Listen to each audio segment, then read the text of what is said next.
Hola amigos, bienvenidos a Terapiados, el único programa que aconseja y resuelve todas tus dudas psicológicas, filosóficas y existenciales. Mi nombre es Jocelyn Rivas Miranda y bienvenida a este programa, en el cual vamos a hablar de un tema muy profundo dentro de nuestra sociedad, la identidad propia. Como dijo Carl Jung, la visión solo llegará a ser clara cuando puedes mirar en tu propio corazón. Quien mira hacia afuera sueña y quien mira hacia adentro despierta. Hoy vamos a explorar cómo podemos despertar a uno de nuestra verdadera identidad. Para ayudarnos a desglosar de este tema, como ya saben, nos acompañan dos expertos. Primero tenemos a la psicóloga Lorena Calderón, quien tiene una amplia experiencia en la terapia de identidad y autoexploración. Y como segundo lugar tenemos a nuestro profesor y nuestro amigo productor, el maestro Miguel Ángel Toscano. Muchas gracias por ayudarnos a desglosar este tema a nuestros dos expertos. Vamos a explorar cómo las ideas que tenemos sobre nuestra identidad pueden influir en nuestra salud mental y en nuestras relaciones. Y lo más importante, cómo podemos descubrir y fortalecer nuestra verdadera identidad. Como saben, el público nos hace llegar preguntas o algunas dudas que tienen sobre cierto tema y el día de hoy elegimos 10 preguntas de las cuales son más importantes y podemos desglosar este tema a profundidad. Como primera pregunta tenemos a María López, que dice: ¿cómo puedo diferenciar entre quién soy realmente y quién la sociedad espera que sea? Muchísimas gracias, María, por tu pregunta. Para plantear un poquito el problema, hace años, cuando había el machismo con todo, el hombre determinaba cómo se iba a comportar la mujer socialmente, ¿correcto? Y era de no te vistas así, no hables así, no digas esto, la mujer no fuma, la mujer no toma, la mujer bla, bla, bla, ¿no? Después surgió el feminismo y se radicalizó, al punto que ahora hay mujeres que ya están hasta en contra de lo que ellas mismas son. Entonces, ¿qué pasa con la mujer que dice no quiero el machismo, no quiero el feminismo? Pero hay dos fuerzas opuestas que siguen intentando definirte. Entonces, esa es la pregunta que hace María, ¿no? ¿A ti te ha pasado, Lore, que te has llegado a confundir entre quién realmente eres y lo que los demás esperan que seas? Y cómo podemos aprender a diferenciar. Porque aquí, afortunadamente, Mari no nos está pidiendo que lo resolvamos. Solo nos dice, ¿cómo puedo diferenciar quién realmente soy de quien los demás quieren que yo sea? ¿Qué le contestarías? Entonces ahí la respuesta sería primero, ¿cómo te hace sentir esa pregunta, no? Uh-huh. ¿Tú crees que la respuesta tiene que ser primero emocional? Para ver si la persona, el tema de la diferenciación le resulta complicado. ¿Le genera algo, una ansiedad o algo así, primero? Pero si no, entonces no debería de preocuparnos entonces si no me genera nada. No tendría que ser una pregunta legítima, o solo cuando hay daño emocional creerías tú que valdría la pena preguntárselo. Yo creo que sería como ¿por qué te genera la incomodidad? Pues porque me siento que no encajo, ¿no? Primero. Exacto, Antes. sí. Y luego, además, la crítica, ¿no? De pronto. Y luego, como esa parte del bullying, porque además también se da mucho esta parte de donde no encajo y donde se empiezan a dar como grupitos, empiezan a hacer, a generar como esta parte de la crítica. ¿Pero qué Eso pasa? sería como la crítica y como lo que te generaría esto, ¿no? Conflicto. La incomodidad. Ajá. Pero ¿qué pasa si yo no me doy cuenta? Es decir, no me siento conflictuado, pero no estoy siendo yo. Es decir, hay personas que son muy adaptables. Entonces se adaptan a un contexto, se adaptan a otro, pero contextos que llegan a ser hasta contradictorios. Entonces, ¿quiénes son realmente? Entonces, yo me pregunto eso. ¿Qué va a pasar el día de mañana si despiertas y dices, bueno, ¿quién realmente soy? ¿Soy una persona tan diversa que de verdad no tengo como tal una identidad propia? Porque me adapto a lo que sea. ¿O cuál de todos estos, a pesar de que me adapte a todos, quién realmente soy? Porque es una pregunta epistémica. ¿Cómo puedo saber la verdad? Porque si lo pregunto a alguien, me va a decir, es que tú eres así. Le pregunto a otro y a lo mejor va a decir que soy todo lo contrario. Entonces, aunque no me cause conflicto, aunque sea por pura curiosidad intelectual, yo creo que estaría padre saber quién es uno, ¿no crees? Entonces sería como regresar a tu origen, ¿no? Sería como los valores. A tu esencia. Así es. ¿Quién a tu yo realmente soy. eres? Correcto. Sí, era lo que yo más o menos había como contestado ahí, es a tu yo soy. A regresar y hacer como ese ejercicio, ¿no? ¿Cómo se llama? De interiorizar primero. ¿Y qué es lo que tienes que hacer con esto? Pues bueno, primero pues obviamente las meditaciones y todo eso, que por ahí ya vienen por ahí unas preguntas donde te cuestionan qué es lo que se debe de hacer. Entonces lo primordial es eso, o sea, checar primero que me está generando algún conflicto el hecho de no encajar o de no ser lo que los demás esperan, ¿no? No sé Sí. si te gusta la respuesta, ¿sí? Yo le recomendaría a Mari, bueno, y a todos los que tengan esta duda, que hicieran una lista de las palabras sencillas, una sola palabra, sinónimos y adjetivos, nada más, sustantivos y adjetivos, perdón, que la gente suela usar para referirse a ellos, ¿no? Por ejemplo, dime tres sustantivos que tú creas que definen que la gente luego diría de Lore. Alegre. Muy bien. Jovial. Y la otra, pues, no sé, tranquila. Y ahí es donde entonces sí lo que tú dices, Lore, ok, ¿qué me hace sentir la palabra alegre? ¿Qué me hace sentir la palabra jovial? ¿Qué me hace sentir la palabra tranquila? Y es ahí donde entonces tengo que analizar si hay una parte de mí choca con eso. Porque a lo mejor cuando estamos tan en la rutina, lo damos por hecho, ¿no? Así es. Pero cuando me tomo el tiempo de hacer esta listita y escuchar que esa palabra me define, ahí puedes sentir el choque emocional. Sí, y sí, decir, sí. no, o sea, Esa no yo soy no yo. quiero. Exacto. Y ahí es donde entonces empezamos a diferenciar de quién realmente somos, de quién los demás quieren que seamos. Así es. Porque algo que está pasando y me parece terrible y no lo están atendiendo es que hay jóvenes que no quieren ser como dicen los padres, llevan la contraria, pero están tan enfocados en defender su rebeldía que no tienen tiempo para buscar su aceptación. Su aceptación. Exacto, gastan tanta energía y tanta fuerza en defenderse de como los demás quieren que sean, que no tienen energía para buscar quiénes realmente son. Entonces yo les recomendaría a esta gente, no te defiendas, mejor usa toda tu energía en descubrir quién eres y haznos el gran favor de decirnos, porque cuando tú no sabes quién eres, no puedes quejarte que te tratemos mal. No puedes quejarte porque si tú no me dices quién eres, yo estoy actuando desde mi ignorancia. Así es. Entonces, y pasa en las relaciones, ¿correcto? Que cuando inicia la relación y no decimos de frente, mira, yo soy así, así, así, así, la otra persona lo va descubriendo durante la marcha y a veces ya es muy tarde, ya está bien enamorada la persona y dice, híjole, ¿por qué no desde un principio me dijiste que eras así? O sea, de verdad yo creo que saber quiénes somos. ¿No? Que la otra persona es así, tal cual. Claro. Cuando ya sale su verdadera personalidad. ¿Y ahí a quién reclamas? Y sorpresa, claro. Ahí es donde empieza la decepción. Claro, porque ¿a quién le vas a reclamar? Y sobre todo más cuando ya están en una relación de pareja, porque además todos tenemos máscaras. ¿Cómo es que puedes buscar autenticidad ahora en esta sociedad si todo y en todos lados hay? Es que ese es el Esas tema. máscaras. Tú conoces a alguien a lo mejor en el trabajo y tiene la máscara del colega. ¿Sí? Pero si estamos hablando de una relación, tienes que ver qué es lo que hay cuando se quita su última máscara, quién realmente es, ¿correcto? El problema no es usar máscaras. El problema es cuando incluso en el coqueteo, en el inicio de la relación, se sigue usando una máscara.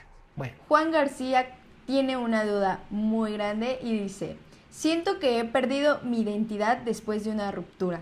¿Cómo puedo recuperarla? Muy buena pregunta, Juan, porque uno después de una relación no sabe cómo comenzar o no sabe qué hacer porque quedamos con bloqueo emocional, depresión y este tipo de cosas. Entonces necesitamos ayuda y buscar la manera de cómo recuperar nuestra identidad. Este es un tema muy interesante, Lore, porque Tú sabes que una ruptura amorosa también es una pérdida, ¿correcto? Por lo tanto, Sí, tenemos sí, que sí, entrar a un sí. proceso de De duelo. duelo. Y no sé tú qué piensas, pero yo afirmo que cuando tenemos un duelo en realidad es doble. Cuando se nos muere un familiar tenemos dos duelos. Primero, el duelo que llega cuando tenemos que aceptar que la otra persona ya no va a estar. Pero hay un segundo duelo, que es cuando tenemos que aceptar que también nosotros vamos a morir. La muerte de alguien lo que hace es recordar nuestra propia mortalidad, ¿correcto? Es correcto. Y lo mismo pasa en una ruptura.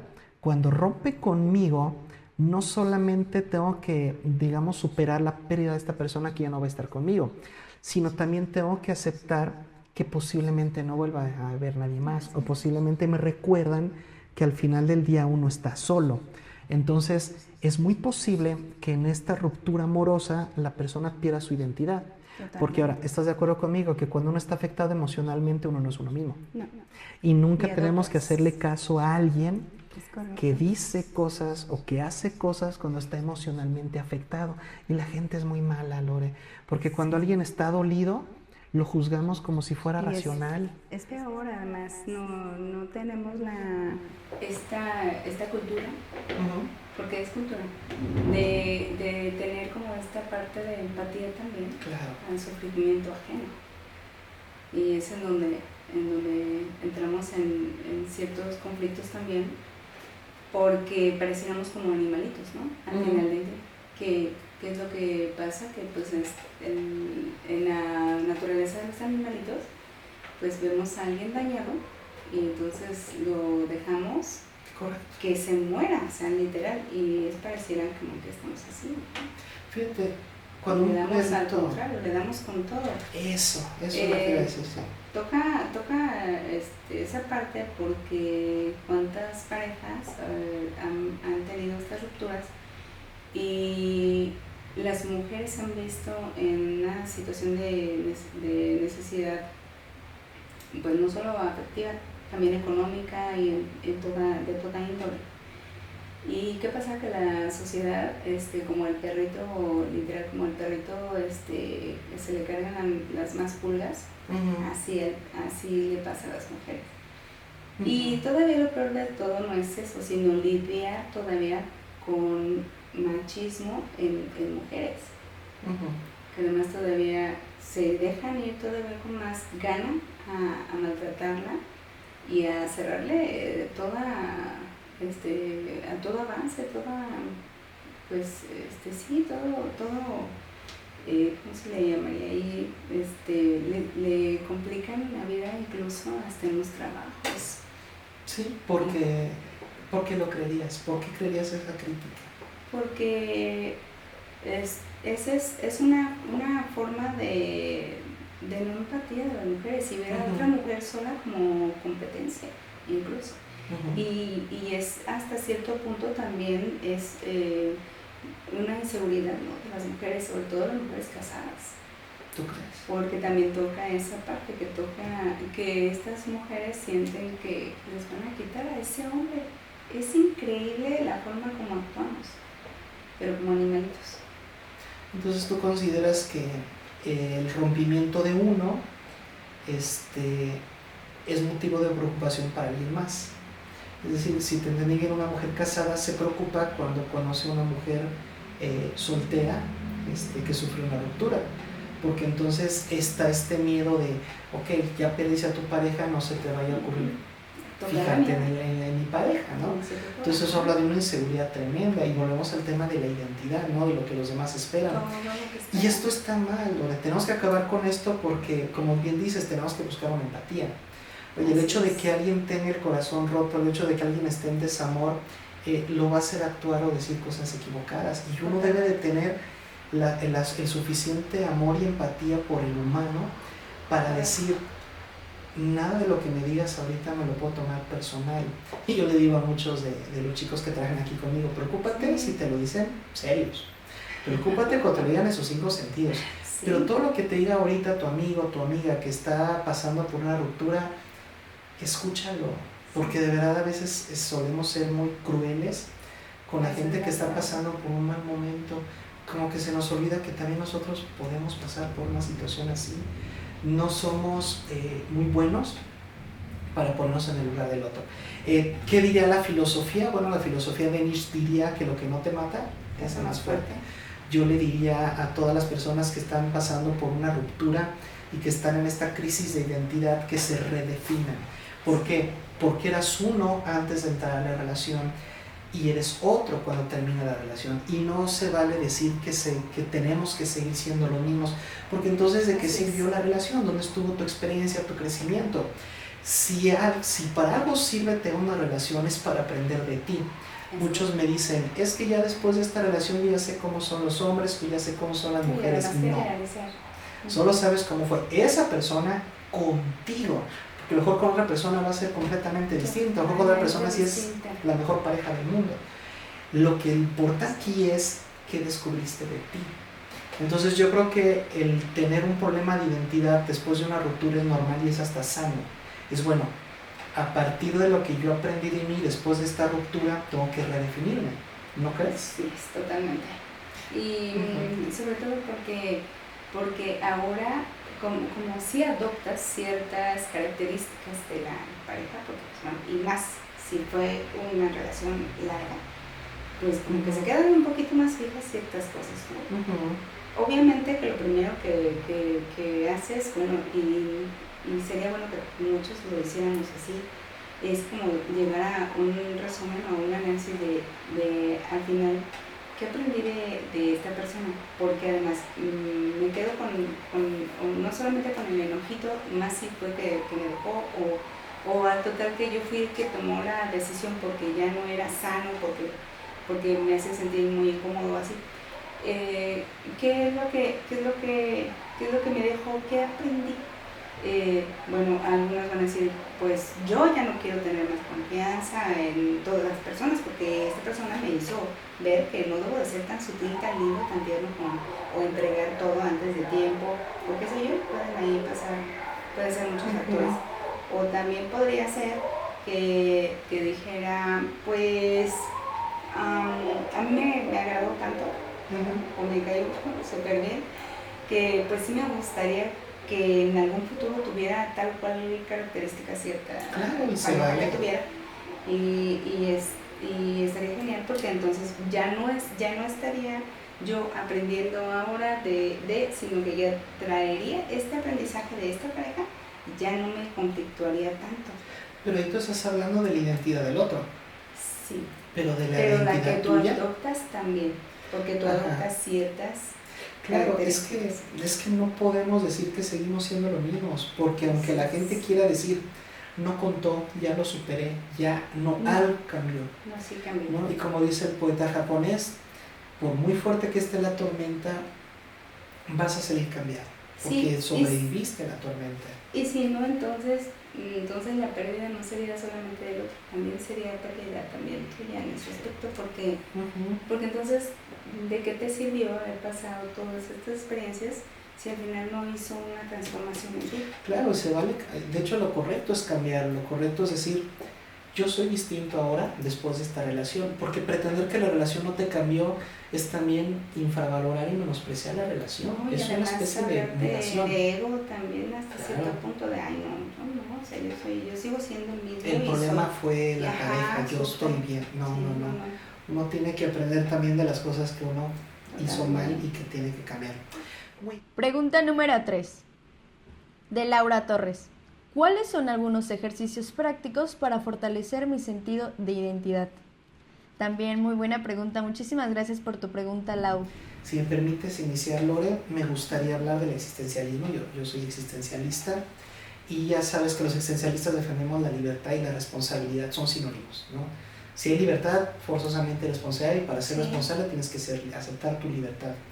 Entonces, yo creo que lo que te ayuda mucho para fortalecer quién eres es visualizar las consecuencias de quién eres. Es decir, si yo le quiero decir al mundo, quiero que me definan como una persona seria, bueno, entonces acepta las consecuencias de que la gente le cueste bromear contigo o le cueste invitarte a fiestas. O sea, tú acéptalo. Porque si no estás dispuesto a aceptar eso, entonces no te definas de esa manera. Al contrario, quieres definirte como el gracioso, como el divertido. Luego no te culpes de que nadie te tome en serio, de que tus opiniones este loco ni sabe lo que dice. Y algo muy común que pasa con los hombres es, si tú te vas a mostrar ante los otros hombres como el todas mías, como el ninguna mujer me duele, entonces luego no te quejes cuando seas el único que no tiene una relación formal. Así es. Entonces diría el existencialismo, ¿quieres fortalecer? Toma decisiones conscientes. Siempre sé consciente de, tú no puedes ponerte atributos por gusto, por antojo, porque como te identifiques, serás tratado. ¿Tú qué opinas? Totalmente. Y también que cuando adoptes esta personalidad, yo más bien ahí sería como un poquito de ser un poquito más versátil, ¿no? Como en los lugares en los que hay grupos en los que te vas a poder comportar de tal o cual manera. Y hay otros en los que, bueno, ok, aquí hay cierto grado de respeto y tengo que ser un poco más formal y ser más cuidadoso con mis diálogos y con lo que vaya a decir, ¿no? Así es. Creo que más bien como todo esto es la parte de la personalidad que vamos a nosotros adoptando. De estar ahora sí que en grupos y ahora sí que en un todo, y todo esto nos va haciendo como que formar esta personalidad, ¿no? Nos va moldeando. Estoy completamente de acuerdo, Lore. Tenemos que asumir que o me defino yo o voy a ser definido por los demás.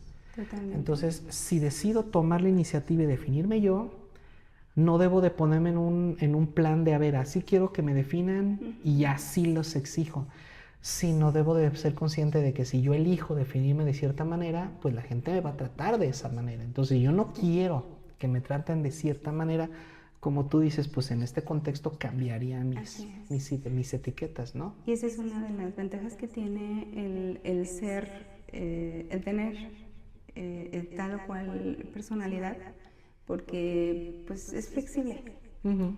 Entonces puedes ir adoptando, la puedes ir ampliando, la puedes ir mejorando. Claro. Y cada vez te vas a sentir más cómodo, más apoyado incluso también. Y cada vez te vas a fluir con más confianza. Sí, porque uno se tiene que adaptar. Si tú exiges que los demás se adapten a ti, tienes un problema de ego. Totalmente. Que tenemos que trabajar. Bien, Andrés García, ¿cómo duda qué papel juegan nuestras experiencias pasadas en la formación de nuestra identidad? Pues sí, un papel muy importante. Sobre todo por lo que comentábamos, nos van moldeando, nos van siendo más precavidos también en ciertas situaciones y vas mejorando en muchos aspectos porque igual también te pueden invitar ya para participar en otros, con otros grupos, en otros eventos. Vas mejorando en todo aspecto. Yo creo que no le veo como mayor problema a la adaptabilidad, ¿no? de nuevas y mejores formas para tener una identidad propia más confiada y más suelta, ¿no? Sí, yo estoy de acuerdo contigo en que juegan un papel fundamental, porque siempre no partimos de cero, partimos siempre de algo. Y ese algo es lo que está preguntándonos Andrés, él llama experiencias pasadas. No es lo mismo vivencias pasadas que experiencias pasadas, porque hay personas que pueden tener vivencias y no aprendieron nada, no llegaron al nivel de la experiencia. Pero suponiendo que tú llegaste a una experiencia, claro que constituye tu identidad, porque es imposible tener un conocimiento que no modifica las cosas. Totalmente. De hecho, si tú conoces algo y no modifica, no es realmente un conocimiento. ¿Cuántas personas conozco yo que me dedico a la filosofía que te hablan de libros, te hablan de autores? Y yo los escucho y digo, ¿por qué no son como estos autores que están mencionando? O sea, me hablas de ética cuando yo sé que eres corrupto. O me hablas de moral cuando yo sé que eres un tranza. Sí, no es Entonces, coherente. no es coherente. Entonces digo, tú no tienes experiencias, tú has leído libros, tienes vivencias, pero realmente no has aprendido. Entonces, no tiene conocimientos. Se puede ser muy docto y tener una capacidad, yo les decía, hacer una enciclopedia caminando. Claro. Pero cuando las aplico, cuando aplico Sí. todo esto. Tienen saberes, nada más. Totalmente. Y la gente que tiene saberes, los saberes no cambian su identidad, pero los que llegan al conocimiento, ¿por qué el conocimiento sí cambia tu identidad? Porque en los saberes solo hay explicaciones y las explicaciones no tienen por qué cambiarme, pero en el conocimiento hay justificaciones. Y cuando yo conozco la justificación de un fenómeno, obvio me tiene que cambiar. No sé, a lo mejor soy muy idealista, Lore, a lo mejor soy muy ingenuo, pero a mí no cabe en la cabeza que alguien pueda justificar un acto y no cambiar. Por ejemplo, no sé, lo primero que se me viene a la mente es algún papá que le explica al hijo, es que hijo, lo que hiciste está mal, pero no lo lleva al nivel del conocimiento, no justifica por qué lo regañó o no justifica, entonces el niño nada más aprende a tenerle miedo al papá o a hacer las cosas escondidas del papá. O pero cuando el papá le está diciendo, sí, pero es que no puedes hacerlo, pero el papá lo hace. Uy, terrible. El ejemplo. Sí. El ejemplo. Entonces eso también, esas conductas Que que va repito, adquiriendo. podría ser que sí se justificara. Podría ser que dijera el papá, tú no, yo sí por la edad, va, te la compro. Ok. Pero justifica por qué tu edad te permite. No nada más le digas por mi edad y ya, porque entonces solo lo estás llevando a los saberes. Y los saberes no necesariamente van a cambiar su identidad, o al menos no la van a fortalecer en la identidad que queremos. Entonces, sí, las experiencias pasadas forman un papel fundamental en la constitución de tu identidad, porque según las interpretes, así es como vas a ser. Así es. Claro, hay personas que después de un rompimiento, retomando la pregunta anterior, se culpan a sí mismas. Sí. O peor, creen que eso se merece. Mira, así lo veo yo, Lore. Sí, así es. Tienes una relación y fracasa, ¿no? Y te dolió. Entonces tienes este pequeño traumita. Lo intentas con alguien más, pero sin haber superado este. Así es. Entonces, la otra persona o no te ayudó a superar el trauma, o no podía, o no sabía, y tú no hiciste nada tampoco por ir con un terapeuta. Terminas y ya no tienes un traumita, ya tienes dos. Y así se van sumando, ¿correcto? Sí. Entonces, ¿qué va a pasar el día de mañana si tú nunca te diste a la tarea de realmente entender y justificar el porqué de tu comportamiento? Totalmente. Entonces, tu identidad la estás construyendo en base a culpas morales o en querer proteger forzosamente a la pareja. Sí. Lo que tenemos que hacer es llegar a la verdad. Y la única forma de llegar a la verdad es decir, ¿se justifica romper? ¿Se justifica que terminaran conmigo? Cuando dices, es que sí, es que ya pensándolo fríamente, qué bueno que me terminaron. Totalmente. Por esto. Entonces ya estás ahora sí construyendo tu identidad de manera correcta. Es ¿no correcto? Crees? Porque ahí es donde lo reconoces, donde reconoces tus fallos o tus aciertos en la relación. Sí, pero completamente objetivos. Así es. Paula Sánchez, ¿es posible cambiar nuestra identidad a lo largo de la vida? Si es así, ¿cómo? Muy buena pregunta, Pau. Muchísimas gracias por tu pregunta. Por supuesto que sí. La identidad no es la esencia. Esto que quede bien claro, porque muchos confunden esencia, identidad y personalidad. Entonces vamos a unos minutitos para separarlas. La esencia es aquello que ya está en nosotros desde el nacimiento. Es aquello que no hay manera de cambiar. Por lo tanto, no es la identidad, es la esencia. ¿Por qué? Porque la identidad sí cambia. La identidad son etiquetas. Cuando un niño levanta el dedo y señala, está indicando algo. Indicar tiene que ver con identidad, porque yo estoy identificando esto con otra cosa. Entonces, si alguien a mí me dice, por ejemplo, imagínate que yo hubiera crecido en una familia machista, ¿no? Y me dicen, hombre igual a golpear mujeres. Entonces, si yo creo en esa etiqueta, así es como voy a comportar. Pero nunca fue mi esencia. O sea, nunca fue que yo realmente quisiera ser así. Es que yo acepté esa identidad.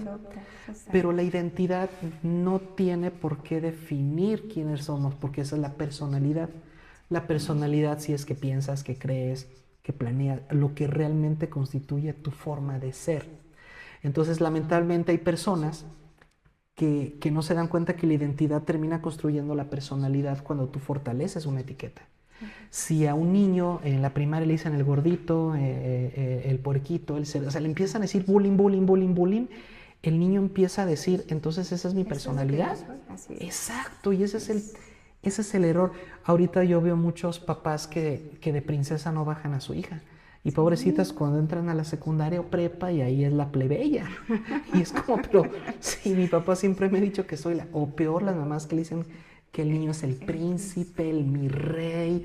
Y de repente que el problema es para los demás decir, bájale de tu nube. Eres el rey de tu mamá, pero para nosotros es un plebeyo. Exacto. Porque la personalidad se construye cuando tú fortaleces y potencias o construyes toda la filosofía alrededor de esas etiquetas que te dieron. Entonces, afortunadamente, esas etiquetas se pueden cambiar. Y digo afortunadamente porque si no, entonces la terapia no tendría sentido. Sí, así es. Y parte de tener terapia o de ir con un consultor es precisamente cambiar esas etiquetas por unas más virtuosas, más nobles, más enriquecedoras, ¿no? No sé qué opinas tú, Lore. Sí, de hecho, mucho de lo que se trata precisamente en la terapia es eso. En la terapia, pues, las conductas, ¿no?, que vas adoptando conforme a los aprendizajes de tu entorno. Y ahí, pues, obviamente lo que has aprendido o lo que vives del día a día, llámale maltrato social o como se le pudiera llamar así, maltrato social. Al final adolece, ¿no? Y sobre todo en las etapas que ya lo comentas de secundaria y así, ¿no? Adoleces desde entonces y además te llevas este tipo de maltratito y te lo llevas por tiempo. Estás hablando de las etiquetas que le compras a los demás, entonces ya desde entonces empiezas a ir tú construyendo o deconstruyendo tu personalidad. Pero es por los demás. Pero es por los demás, por la etiqueta que te ponen los demás. Y luego de repente conoces a alguien que te habla bonito y dices tú, esa es la persona ideal para mí. No, es que así como los demás te etiquetaron mal, no significa que la otra persona te esté etiquetando bien. Es que tenemos que quitarnos de la cabeza que solo cuando nos hablan bonito o nos dicen cosas bonitas, esas son las etiquetas correctas. No. También hay cosas malas que sí nos identifican y que tenemos que aceptar que hay ciertas etiquetas que no son tan bonitas, pero pues sí somos. Sí, ¿no? Lo importante es ser sincero con uno mismo, ¿no crees? Sí, es ser realista, es tener esta parte de reconocimiento. Porque bien lo dices, puedo estar equivocado, te vuelvo a decir, no es como la parte de por qué me estoy equivocando en esto, por qué estoy diciendo esto, pues porque ya le compraste, ya le compraste a los otros. Sí, empiezas a actuar de acuerdo a eso. Sí, es que sí me la creo, ¿no? Sí soy eso que dices. Y también ahí hay una trampa, ¿no? También ahí hay cuidado, o sea, ciertas alarmas, ¿no? Cuidado. Es que si no me conozco a mí mismo, ¿cómo sé si me están definiendo bien? ¿Cómo sé si no es más bien mi ego el que está diciendo, sí, hazle caso, mira qué bonito te está hablando, sí, él o ella sí te valoran? Total. No, pero cuando te conoces a ti mismo, que alguien te venga a decir, es que tú eres así, y tú puedes entonces decir, sí soy, o decir, no, créeme, nada que ver. Pero si no me conozco ni yo, no puedo defenderme. Así es, pero el saber quién soy no significa que así seré. De hecho, esa es una de las maravillas del amor, porque el amor cambia. Nosotros trabajamos aquí en el despacho de filosofía una teoría que se llama el amor que mata. Suena muy dramática, pero cuando hablamos de amor que mata, hablamos de la muerte conceptual. Es decir, la muerte como pasar a un plano superior. Si hay algo que te permite trascender, que te permite dejar algo atrás y buscar algo superior, es el amor. Si no lo haces por amor, no hay otra fuerza que te haga realmente cambiar. Entonces, cuando amamos nuestra vida, cuando empezamos a amarnos de verdad, cuando empezamos a amar a los demás, empezamos a cambiar nuestra identidad. Y personas que a lo mejor algún tiempo fueron hasta infieles o hasta malas parejas, pueden terminar siendo excelentes parejas. Totalmente de acuerdo. ¿Por qué? Porque a lo mejor que no haya sido con nosotros no significa que el problema eran ellos. Sí, además si lo vives y vives, por ejemplo, la infidelidad y además la adoleciste, dices, wow, pues, no quiero eso y también no lo haría, ¿no? Pues hay quienes dicen, ahora va la Y mía. ahora también hay, exacto, las vengancitas, Sí. que al final quien termina dañado, pues sigue siendo la persona. Pero no sea lo mismo, o sea, cambiaste tu identidad. Así es. Dijiste, ya no quiero que me etiqueten como víctima, ahora quiero que me Además, etiqueten como ahora victimario. quiero ser la otra parte. Sí, regresando al existencialismo, pues sí, tienes la libertad Tiene de la cambiar tu libertad. identidad, nada más asume la responsabilidad. Sí. Luego cuando la gente diga, no, pues es que tú eres infiel o no te estés quejando porque nadie confía en ti. Sí, porque es flexible, Sí. pero esa es la trampa. Y como dice Silvio Rodríguez, no hay que ser esclavos de nuestra identidad y a la primera oportunidad de cambiar, cambia. Modificar. Como pregunta número 6 del caballero David Fernández, dice, ¿cómo afectan las redes sociales a nuestra percepción de identidad? Otra buena pregunta. La verdad que han estado haciendo preguntas muy buenas y muy llegadoras. La verdad que las redes sociales también influyen mucho en nuestra identidad, recuérdenlo.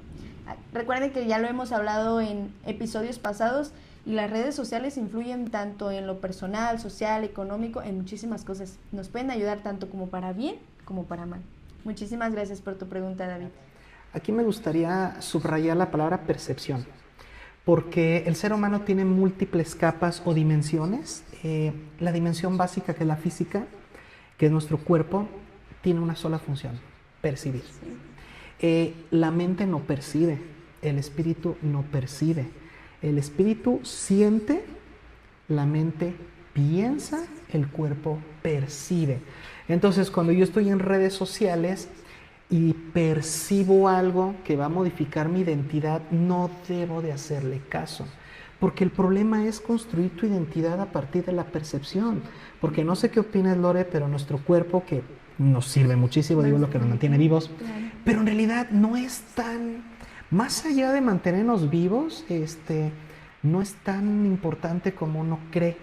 Y a veces cosas como el cuánto pesas, cuánto mides, qué tan bonita o qué tan atractivo eres, afectan nuestra identidad y no debería de ser así. Sí, lo superficial, O elegimos parejas superficial, según ¿no? como las percibimos, Así es. cuando la pareja no la tiene que elegir el cuerpo, la pareja la tiene que elegir la mente, Así es. que es cuando une, lo que el cuerpo percibe, lo que el espíritu siente y cómo conceptualizamos a la pareja, ¿correcto?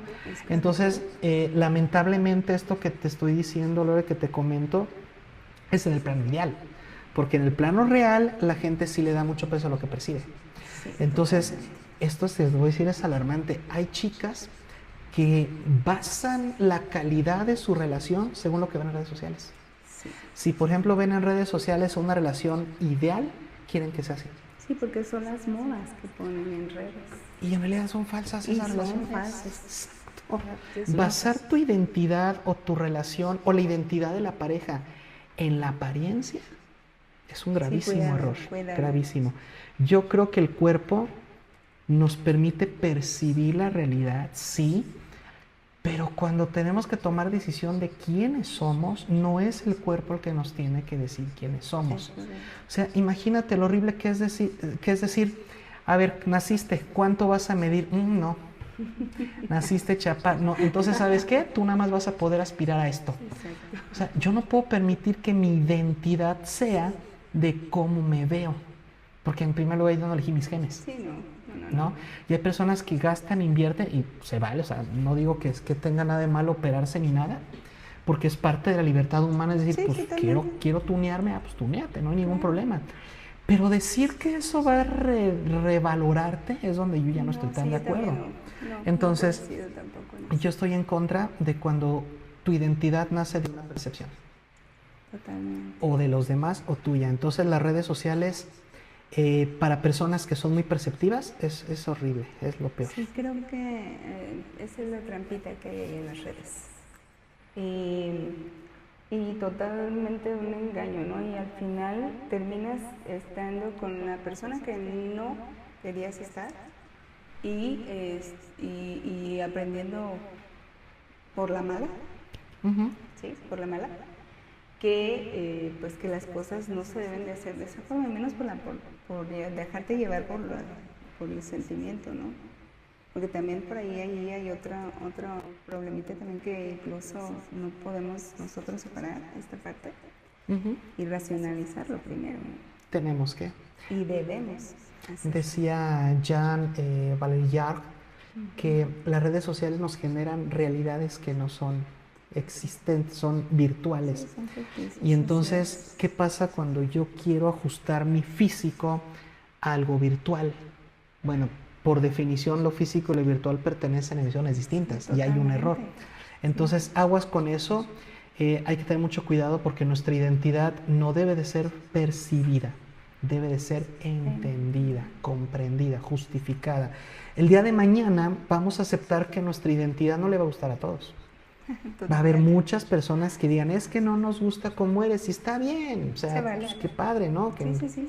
Pero lo importante aquí es que tú puedas llegar el día de mañana a decir, mira, a lo mejor no te gusta cómo soy, pero te digo una cosa, tengo razones suficientemente de sobra objetivas que para ser justifican la creencia de que así es como yo debería de ser. Qué lástima que no te guste a ti, pero yo tengo razones. Pero qué triste sería caso contrario, que dijeran, es que no nos gusta cómo eres porque eres así. Y las típicas de, pues así soy, y acéptenme, y pues aguántense. Es Porque cuando también dices no. también se dan mujeres y también en hombres, ¿no? Ah, sí, no. Entonces, sé cómo seas, pero tienes que saber quién eres. Pregunta número 7, de Silvia Martínez.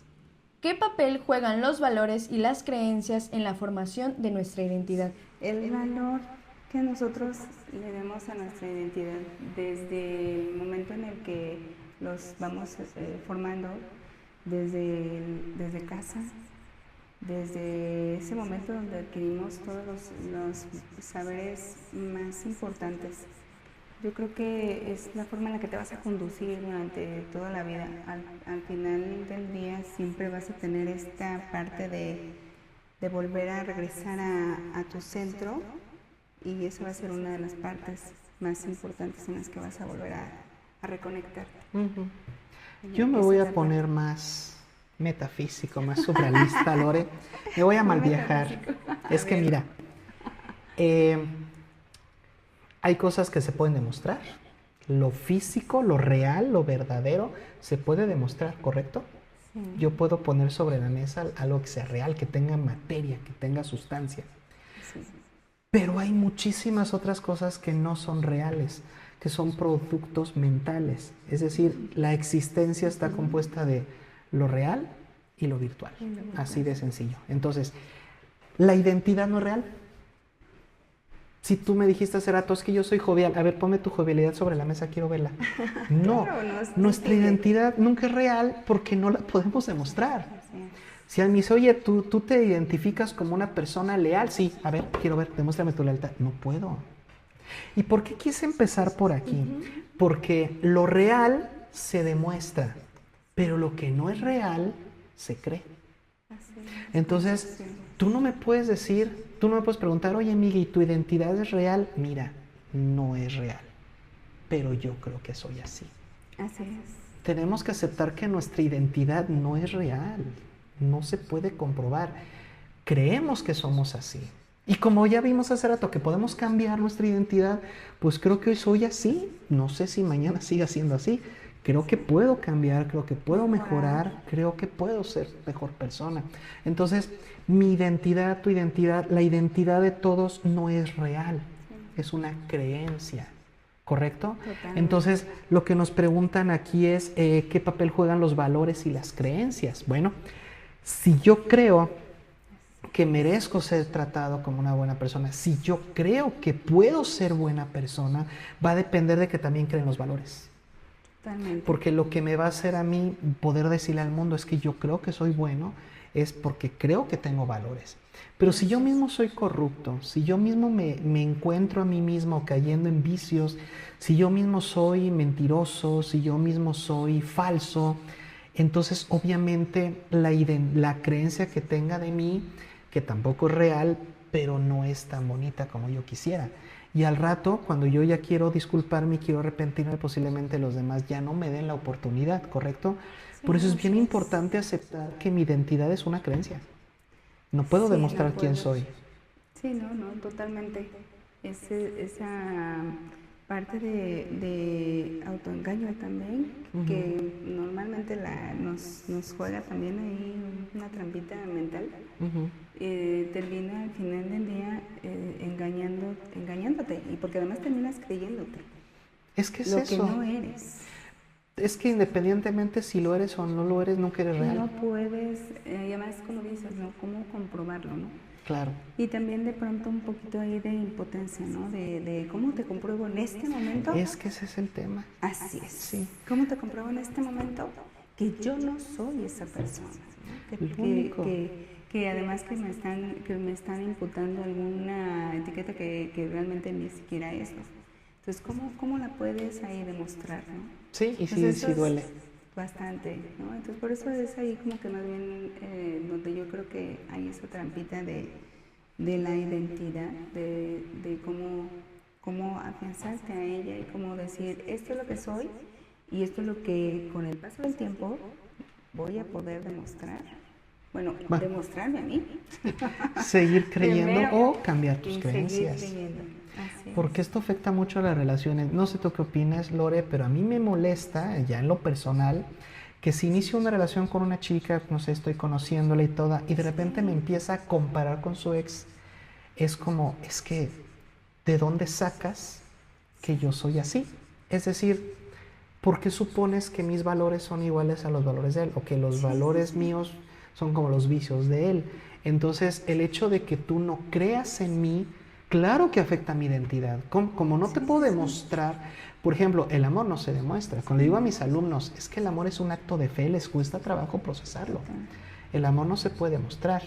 Tengo este pequeño jueguito lógico que les digo, les voy a demostrar que el amor no existe. Y me dicen, a ver, profe, demuéstrame. Va, mira, tú dices que ahorita estás soltero, ¿no? Sí, profe, sí, ok. Pero tuviste novia antes, sí, profe, sí. Tuvimos otras relaciones antes, perfecto. Entonces, si tuviste otra relación antes, quiere decir que en algún momento creíste que esa persona te amaba. Sí, claro, profe, si no, no hubieran dado con ella, ok. Entonces, si tú creíste que esa persona te amaba es porque te demostró que te amaba, ¿correcto? Claro, profe, si no, no hubieran dado con ella. Ok, entonces si te demostró que te amaba, ¿por qué terminaste? Total. Entonces no te amaba. O tus demostraciones no fueron reales. Tú creíste que lo que hacía o decía era una demostración de amor, pero en realidad solo era una creencia. Porque si en realidad hubiera sido un amor demostrable, no hubieran terminado. Totalmente. Entonces, el amor es una creencia, mi identidad es una creencia. Hoy creo que soy así. Y si mañana quiero creerme que soy distinto, tengo la libertad de cambiar. Entonces, ahora metemos los valores. Si vas a cambiar, pues cambia con valores. Así es. Trata de que tu nueva identidad tenga valor. Porque qué pena que teniendo la oportunidad de cambiar, cambies para mal. Sí, ¿no? La base son los valores. Es así, sin duda. Yo creo que el decir yo no miento, por ejemplo, ser honesto, que también podría ser, ahí es en donde tú le puedes demostrar a la persona, efectivamente, yo no era quien mentira, que yo no mentía en tal o cual situación. Y además te vas dando cuenta de que también, qué tan honesto también puede ser la otra persona. Cuánto es lo que ha mentido, porque también además eso, pues obviamente que la verdad siempre pues va a salir a flote y siempre vas a terminar dándote cuenta, ¿no? ¿Qué fue lo que le pasó entonces a este chico que realmente pues se dio cuenta que no lo amaban? Pero tampoco el amor. Ese es el tema. Tampoco. Porque tú puedes creer que amas, porque el amor solo es eso, es una creencia. Pero ni puedes exigir que demostraciones, ni pueden exigirte que lo demuestres. Nuestra identidad no se demuestra, solo se cree. Muy bien. Pregunta número 8 de Ricardo Pérez. Dice, ¿cómo puedo ayudar a mi hijo adolescente a desarrollar una identidad fuerte y saludable? También muy buena pregunta. Qué bueno que haya papás que nos estén viendo y que vean estos episodios de verdad para que puedan ayudar a sus hijos. De verdad, muchísimas gracias por tu pregunta, Ricardo. Y claro, nos va a ayudar a contestar nuestra psicóloga y nuestro filósofo para que puedas ayudar a tu hijo en lo fundamental y en la salud de tu hijo más que nada. No sé tú qué opinas, Lore, pero cuando hemos estado hablando todo el programa de identidad, de etiquetas, de palabras. Es bien importante elegir con sabiduría las etiquetas, porque si queremos construir una identidad fuerte y saludable, entonces tenemos que elegir etiquetas fuertes y saludables, Totalmente. ¿correcto? ¿Por qué? Porque si yo no tengo el cuidado, porque él nos habla de un hijo adolescente, pero es que eso se debe haber tratado desde que era niño. Niño, así es. Desde niño se debió. Y lamentablemente, Lore, es algo que los papás o mamás no toman en cuenta. Como que simplemente sueltan adjetivos y nunca les preguntan, oye, pero si te gusta que te diga así, oye, ¿cómo te sientes? Lo decías al principio, ¿no? En la primera pregunta, ¿cómo te hace sentir? Entonces, si tú le dices al niño gordito, cachetoncito, a lo mejor tú hasta se lo dices de cariño, pero a lo mejor él le molesta. Sí, Pero un te hace niño no te sentir va a muy decir bien, pero nada. al niño no le agrada para nada la etiqueta. Claro. Y como además es un niño y no sabe todavía muy bien reconocer las emociones y cómo externarlas además. Claro. Entonces se queda con la etiquetita y de pronto ya llega un momento en el que ya el niño se hizo adolescente y llegó con todo este tiempo adoleciendo esa etiqueta. Y agrégale que está en la etapa donde físicamente tiene cambios de personalidad, porque todo su cuerpo, hormonalmente hablando, se desajusta. Totalmente. Entonces lo que tenemos aquí es que el cuerpo nuevamente se vuelve a meter y mete al chavo en problemas. Por eso nosotros que debemos de trabajar mucho antes de la adolescencia, la construcción de una identidad fuerte. Pero bueno, en el caso de que tengas un hijo adolescente que en este momento ya anda de grosero, anda de respondón, lo que dijimos hace rato, no está siendo el mismo. Entonces no debemos de tomarnos personales las cosas que un adolescente diga o haga. Solo tenemos que cuidarlo de que su propia adolescencia no lo meta en problemas o no le ocasione daños, porque es algo pasajero. Y si somos pacientes, va a cambiar. Sí, totalmente. El chico se va a ir perfeccionando conforme vaya notando que todo lo que había aprendido, además desde antes, pues no le está funcionando ahora, ¿no? Y aparte, todos estos cambios los tiene que ir adoptando, pues sí o sí, porque no le va a quedar de otra.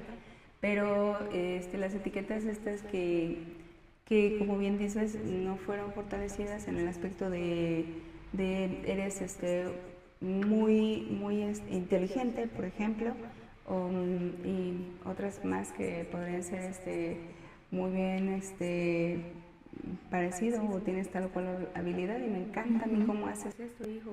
Eso. Eres mi fuerte, ¿no? Mi gallo, no sé, otras palabras, porque pues igual podríamos decir esas palabras de como por ejemplo que me ha tocado luego de pronto ver que les dicen a los niños, es mi cachetón, por ejemplo, ¿no? El cachetón y ese tipo de cosas, entonces ya se queda así como que, pues, neta, si estoy el cachetón. ¿En serio? Sí. Y es un maltratito, que el otro sintió que es un halago, pero es un maltrato. Sí, y pasa con las mujeres también, que por ejemplo, lo hemos platicado en otros, como para la filosofía rusa, el término muñeca, por ejemplo, es terrible. Sí. Estás cosificando a la mujer. Pero hay mujeres que dicen, ay, no, suena bien bonito, sí que me digan. Exacto, y es como, no. Entonces, ya para pasar a la siguiente, yo le contestaría a Ricardo que para construir una identidad, hagamos lo que nos recomendaba el filósofo Erik Erikson, que es ayúdale a reflexionar, ayúdale a tener un pensamiento crítico. Ayúdale a ver, oye hijo, mira, esto que dijiste no estuvo bien, pero no te estoy regañando, no te estoy... Porque cuando eres niño, sí. Cuando eres niño, sí te regañé, sí te castigué. Pero lo peor que podemos hacer es seguir castigando, regañando al adolescente. Cuando llegas a la adolescencia es cuando más necesitas ahora sí entrar a la etapa de la reflexión. ¿Por qué? Porque si en la adolescencia el papá continúa con regaños y con enojos y con castigos, lo único que haces es que el niño cuando rebasa la adolescencia ya la rebasó con resentimiento y rencor. Sí. Lo que hay que hacer en la adolescencia es trabajar muchísimo el pensamiento crítico. Oye, hijo, esto que dijiste, mira, no lo estás diciendo tú, entiendes tu cuerpo que está cambiando, tú no eres así, tenemos que No podemos dejar al adolescente solo, es cuando más tenemos que hablar con ellos, es cuando más tenemos que forzarlos a pensar, a que cuestionen su comportamiento, porque si no, entonces esta identidad fuerte y saludable que quiere Ricardo, pues no se va a poder. Sí, sí, así es, va a mermar mucho pues ahora sí que sus actividades diarias va a mermar en todo aspecto porque no va a seguir creciendo con esa identidad saludable, ¿no? Que es lo que al final, ¿qué es lo que queremos, no? Correcto. Al final. Como pregunta número 9, y ya casi, hoy es la penúltima, ya casi llegamos a la última, de Ana Morales.